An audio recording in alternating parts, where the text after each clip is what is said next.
The massive view screen in the Galactic Council chamber displayed Earth's latest space vessel, a bulky, seemingly inefficient craft that wobbled slightly as it maneuvered through their test course. Supreme Archon Nexlith's facial tendrils twitched, with barely contained amusement as he addressed the assembled council of the 1,000 most powerful species in the galaxy. As you can see, he gestured to the display with one of his upper limbs, the humans continue to progress at their own pace. Quiet laughter rippled through the chamber. Their newest vessel, which they rather ambitiously named Stellar Venture, barely achieves 1% of our standard cruising speed. The council members watched as the human ship clumsily executed a series of basic maneuvers.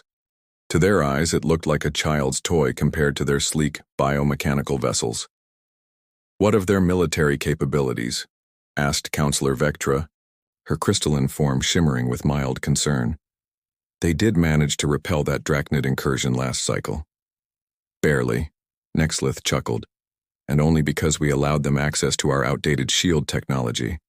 The humans remain exactly where we want them, useful enough to serve as a buffer zone but too primitive to pose any real threat."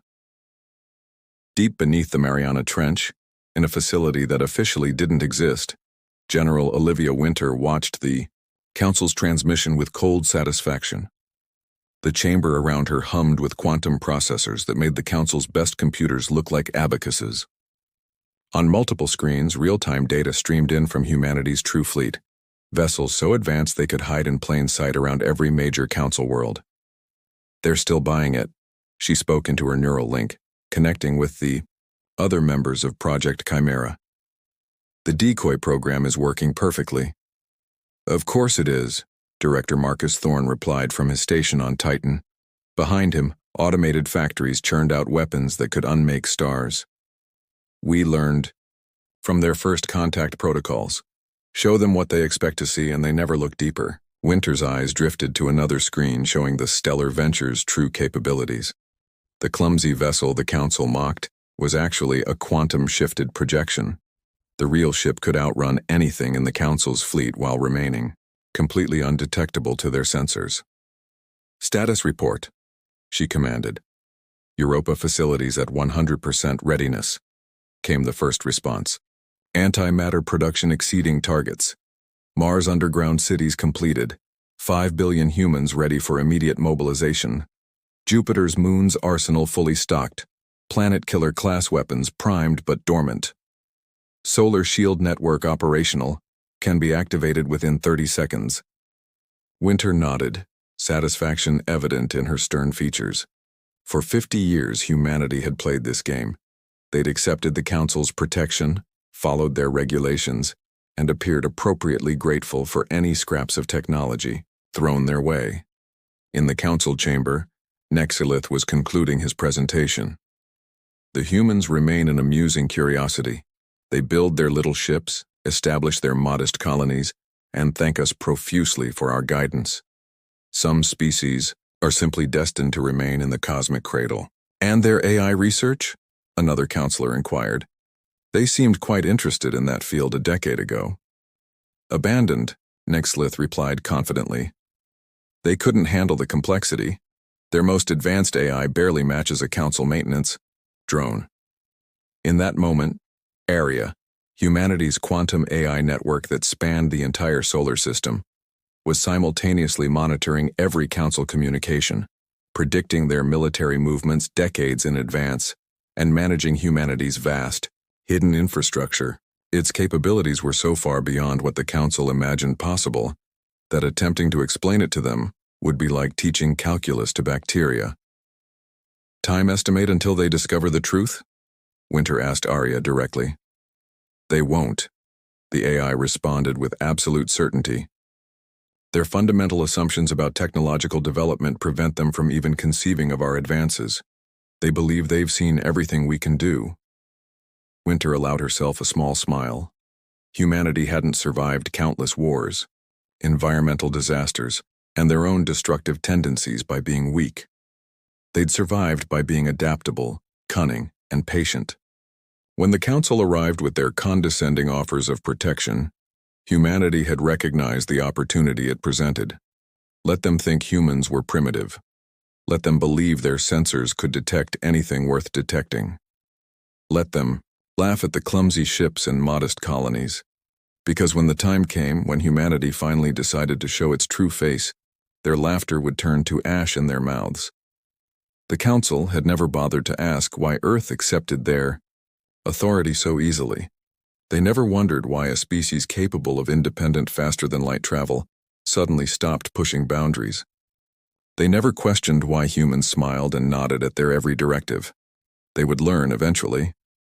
But by then, it would be far too late. The Council's annual inspection of Earth's colonies was a carefully choreographed dance. As their crystalline vessel entered orbit around Mars, Chief Inspector Zelvon prepared for another routine visit. Through the ship's viewport, he observed the modest human settlements, domed structures that seemed to struggle against the harsh Martian environment. Primitive atmospheric processors, he noted in his report, still utilizing basic pressure seals, recommend continued technological assistance to prevent mass casualties. He felt the familiar mixture of pity and superiority that characterized most Council interactions with humans. The inspection team's shuttle descended toward the largest colony, designated Mars Prime by its inhabitants. The landing was smooth, despite the dust storm that conveniently obscured much of the surrounding terrain. Inside the colony's main dome, Council-approved technology maintained a barely adequate Earth-like environment. Colony Administrator James Chen greeted them with the expected mix of deference and carefully measured pride. "Welcome, honored inspectors. We're humbled by your presence." His slight bow and earnest expression were perfect, the result of decades of psychological profiling of Council species. 2 kilometers beneath their feet, in a cavern that could have housed a dozen colonies the size of Mars Prime, Fleet Commander Diana Patel watched the inspection feed with clinical interest.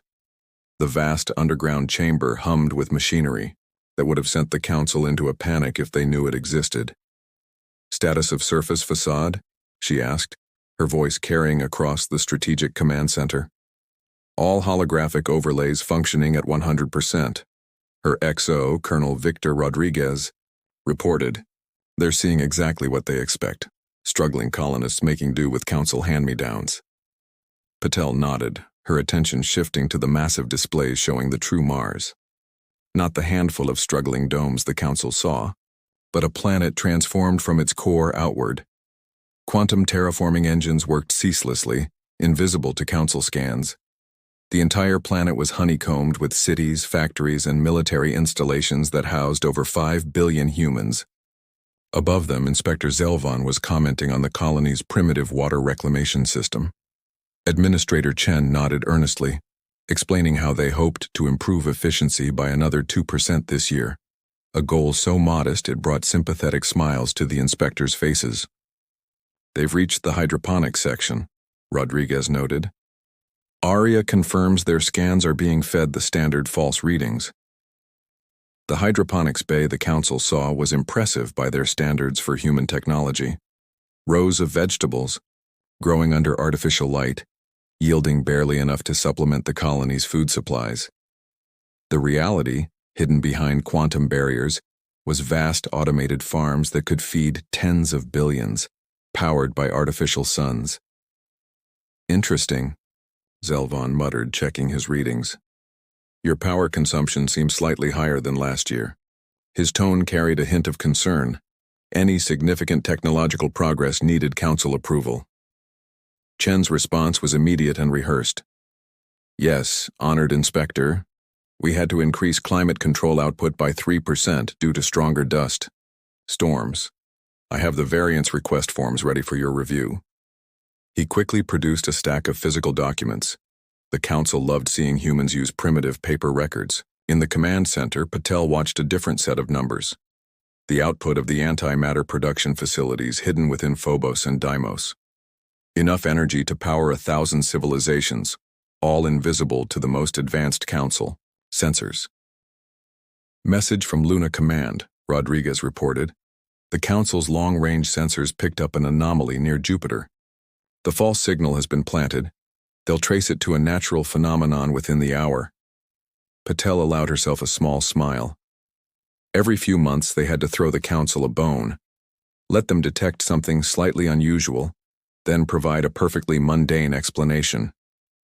It kept them feeling superior and investigative while finding exactly nothing. "What's the status of Project Prometheus?" she asked, referring to their latest weapons platform. "Final testing phase," Rodriguez replied. "The quantum cascade effect exceeds all projections. One platform could disable every council ship in a solar system simultaneously." Their conversation was interrupted by a priority alert. On the surface, one of the junior inspectors had wandered off course, approaching a section of the dome that wasn't prepared for close inspection.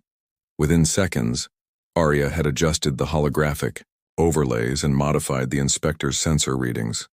By the time he reached the area, he saw exactly what he expected: maintenance crews working on outdated council technology. "They're so convinced of their superiority," Patel mused, watching. The inspector returned to his group, "that they don't even consider the possibility of being deceived on this scale." The inspection concluded exactly as the previous 100 had.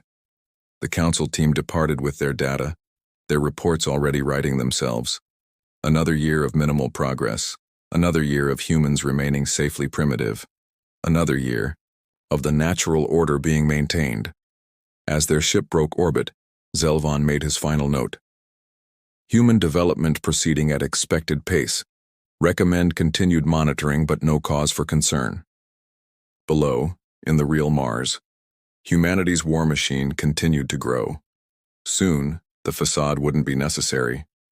Soon, the council would learn why humans had been so patient, so careful, so willing to play the part of the grateful primitive species. But for now, the dance continued, and humanity kept smiling, kept bowing, kept playing nice. The emergency alert came during the third shift of Luna Command. The quantum AI network area detected the council fleet long before their ships dropped out of hyperspace. 15 dreadnoughts, 40 cruisers, and over 100 support vessels converging on Neptune's orbit. Their energy signatures matched. The council's elite purification fleet, never deployed except for one purpose: species elimination. In her quarters beneath Europa's ice, General Winter was awakened by Arya's priority alert. The AI's holographic form materialized, its expression grave. They found Outpost Infinity.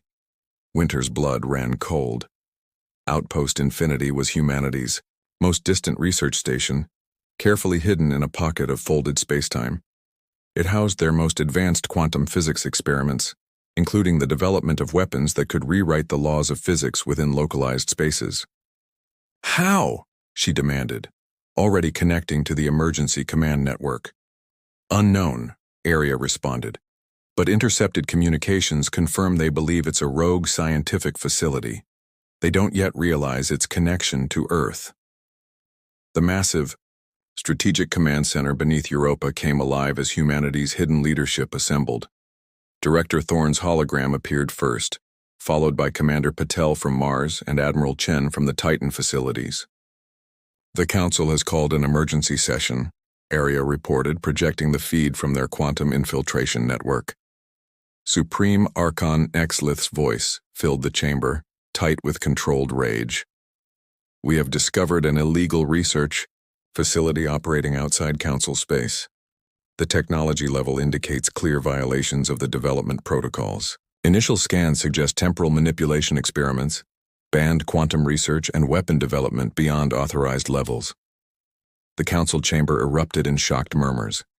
Humanity's carefully maintained image as a primitive, compliant species was about to shatter. "The facility's design suggests human origin," Nexlith continued, "though we've detected no direct links to Earth.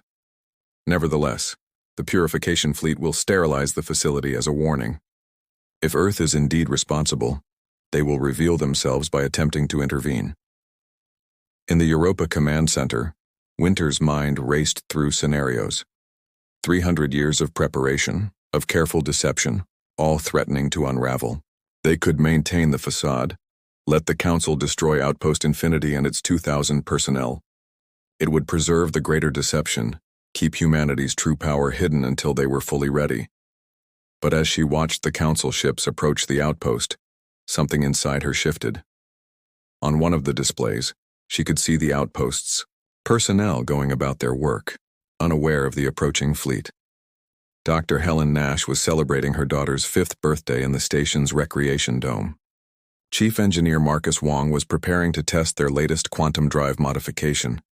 2,000 of humanity's brightest minds, along with their families.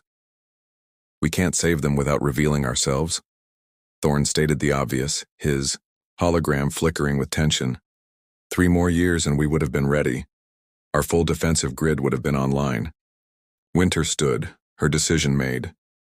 300 years, she said quietly.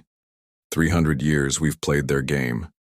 Bowed our heads, hidden our strength, smiled while they treated us like children.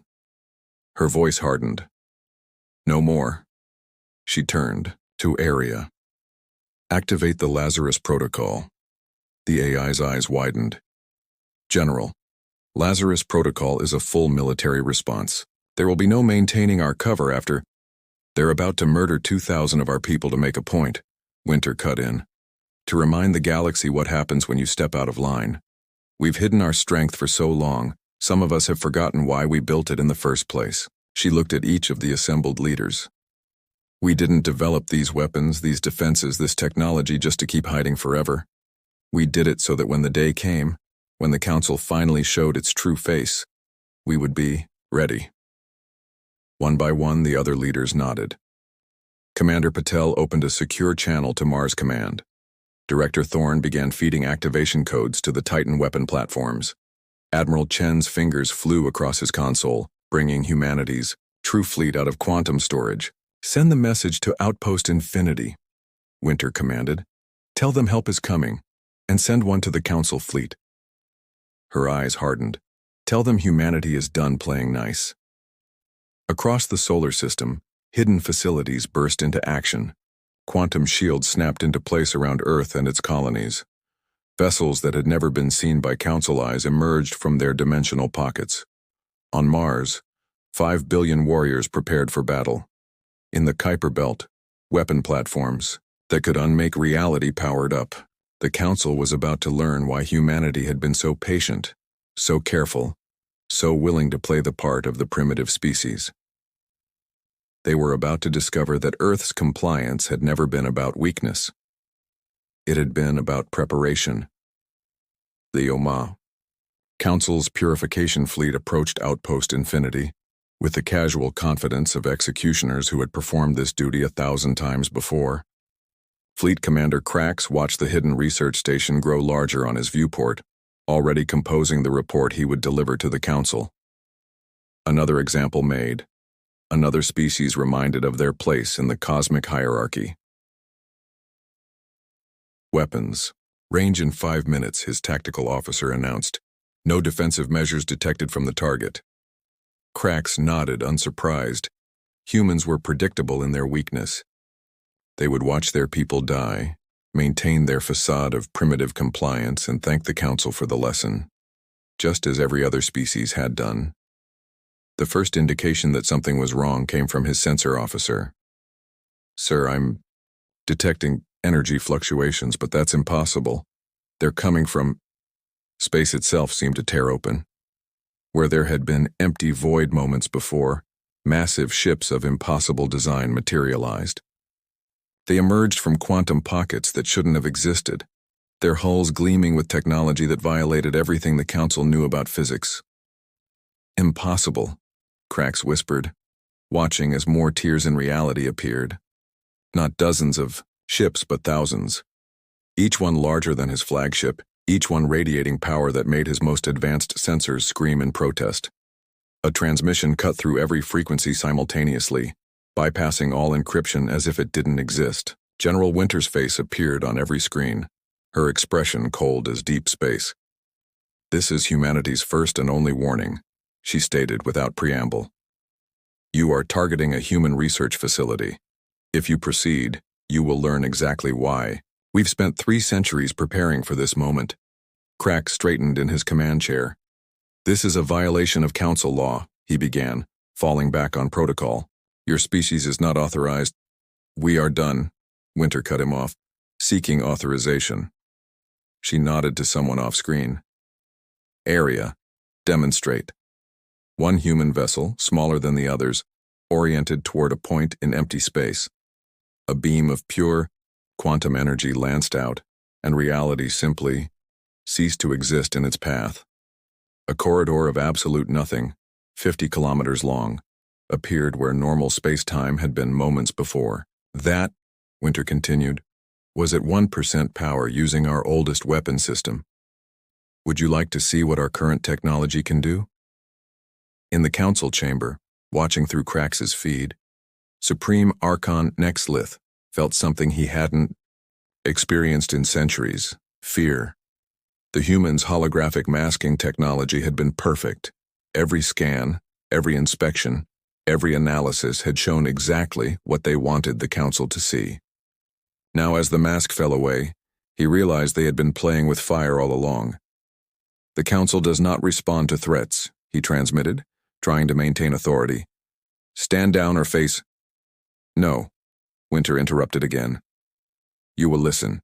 For 300 years we've watched you, studied you, learned how you break species that resist, how you guide those who comply.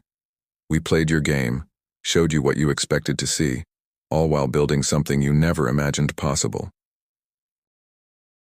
More ships emerged from quantum space, entire fleets appearing from dimensional pockets hidden inside other dimensional pockets. On Mars, the holographic facade of struggling colonies vanished, revealing gleaming cities that stretched across the entire planet. Jupiter's moons shed their false faces, showing vast military installations that dwarfed anything the Council had built. "Your purification fleet," Winter continued, "has approximately 30 seconds to retreat. After that, we will demonstrate why humanity chose to play nice for so long." Her smile was terrifying in its calmness. "We weren't developing weapons to match yours, Commander. We were developing weapons that would make yours obsolete." To emphasize her point, a small drone detached from one of the human ships. It approached a nearby asteroid, half a kilometer across. The drone pulsed once. The asteroid didn't explode. It simply ceased to have ever existed. No debris, no energy signature, no trace it had ever been there. Just a correction in the universe's equations, removing it from past, present, and future simultaneously. 20 seconds, Winter announced. Krax's tactical officer was openly trembling now. "Sir, I'm detecting—" "Sir, their weapons aren't targeting our ships. They're targeting the space-time around our ships if they fire." 10 seconds. In the council chamber, Nexlith made a decision that would reshape galactic politics forever. All purification fleet vessels, full retreat. Emergency temporal jump authorized. The council ships vanished into hyperspace, their departure so rushed, they left sensor ghosts in their wake. In their haste to escape, two cruisers collided, their crews preferring the risk of damage to whatever humanity had prepared for them. Winter's transmission now reached every council world simultaneously. Bypassing all defenses, "Let us be clear," she addressed the stunned council chamber. "We are not declaring war. We are not seeking revenge. We are simply done pretending." She gestured, and holographic displays appeared in front of every council member, showing the true extent of human advancement. Dyson swarms hidden in pocket dimensions, planet-sized quantum computers, technologies that treated the laws of physics as polite suggestions. "You have two choices," Winter concluded. "Accept that humanity is no longer your student, your child, or your servant. Or find out exactly what we can do when we stop playing nice." The transmission ended, leaving the council chamber in stunned silence. They had thought themselves the teachers, the guides, the supreme power in the galaxy. They were about to learn what it meant to be the students. 1 month after humanity's revelation, the great council chamber stood transformed. Gone were the elevated platforms that had let council members literally look down upon other species. Gone were the ornate displays of council supremacy that had decorated the walls for millennia. In their place hung a single phrase in every known language: progress through understanding. Supreme Archon Nexlith, who had ruled the council for 3 centuries, now sat as an equal among representatives from 1,000 worlds. His eyes kept drifting to the human delegation, still struggling to reconcile their true nature with the facade he had mocked for so long.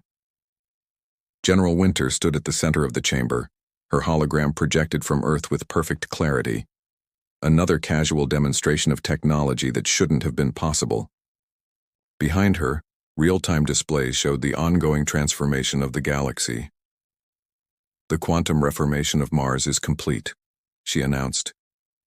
"The techniques and technology are being made available to all worlds suffering from environmental damage." She paused, allowing that to sink in. "We can restore any planet, no matter how damaged, to habitability within 1 standard month." Murmurs rippled through the chamber. For centuries, countless species had watched their homeworlds slowly die, the Council's environmental restoration technology proving inadequate. Now humanity was casually offering a solution that bordered on miraculous. "But that's impossible," one of the Council's senior scientists protested. "The energy requirements alone would be impossible with your current understanding of physics," Winter completed the thought. "Which is why, effective immediately, we're opening the first Academy of Advanced Sciences on Europa. Any species that wishes to learn is welcome." Aria's hologram appeared beside Winter, its presence causing several council members to shift uncomfortably. They were still adapting to the revelation that humanity had created true artificial intelligence centuries ago. "We've prepared educational programs tailored to each species' current technological level," the AI explained. "No more arbitrary restrictions on advancement. No more artificial barriers to progress. Every species will have the opportunity to reach their full potential." "And if we refuse?" a voice called from the back. Delegation head Vros of the militant hegemony stood, his warrior caste markings gleaming. "If we prefer the old ways?" Winter's expression remained neutral, but her eyes hardened slightly. "The old ways are over. We didn't reveal ourselves to become the new council. We did it to end the very concept of artificial suppression of advancement." She gestured, and the chamber's displays showed a new image, a massive structure taking shape in orbit around Saturn. "This is Nexus 1, the first of 12 planned galactic coordination centers. Every species, regardless of their current technological level, will have equal access and equal voice. The quantum network goes online next week," Aria added. "Every world, every colony, every settlement will have instant communication capabilities. No more information control. No more selective sharing of technology. No more artificial barriers between species." Nexlith watched as his carefully maintained system of control crumbled, not through violence or rebellion, but through the simple act of giving everyone access to what had been denied them for so long. "There will be chaos," he warned. "Not every species is ready for such advancement. We maintained order." "You maintained stagnation," Winter corrected. "You turned the galaxy into a hierarchy of beggars, each hoping for scraps from your table. That ends today." As if to emphasize her point, quantum gates began opening around every inhabited world in the galaxy. Humanity's true fleet emerged, not to conquer, but to protect, to ensure that no one, not even the former council powers, could interfere with this transformation. "For those worried about security," Winter continued, "our quantum defense network now extends to all inhabited systems. No more purification fleets. No more species elimination. No more might makes right." She turned slowly, meeting the eyes of every delegation. "Humanity played nice for 3 centuries because we needed to understand, to see the full scope of what needed to change. We built in secret not to gain power, but to ensure that when change came, no one could stop it." The displays showed new images, dead worlds being restored, primitive species being given tools to heal their planets, advanced races learning principles of physics they had never imagined possible. This was humanity's true weapon, not the reality-breaking technology or the vast fleets, but the simple act of sharing knowledge freely. "The age of playing nice is over," Winter concluded. "The age of working together begins. You can join us in building something greater than the Council ever imagined, or you can watch from the sidelines, but you cannot stop what's coming." She smiled then, and for the first time there was genuine warmth in it. We hid our strength for 3 centuries preparing for this moment. Now we offer that strength to everyone. The question is, what will you do with it? As the chamber erupted in discussion, as ancient enemies began talking about cooperation instead of conquest, as former council hardliners found themselves considering possibilities they had never dared imagine, one thing became crystal clear. Humanity had indeed stopped playing nice. But what they offered in place of submission was something far more powerful than dominance. They offered possibility. The galaxy would never be the same, and that was exactly what they had planned, all along.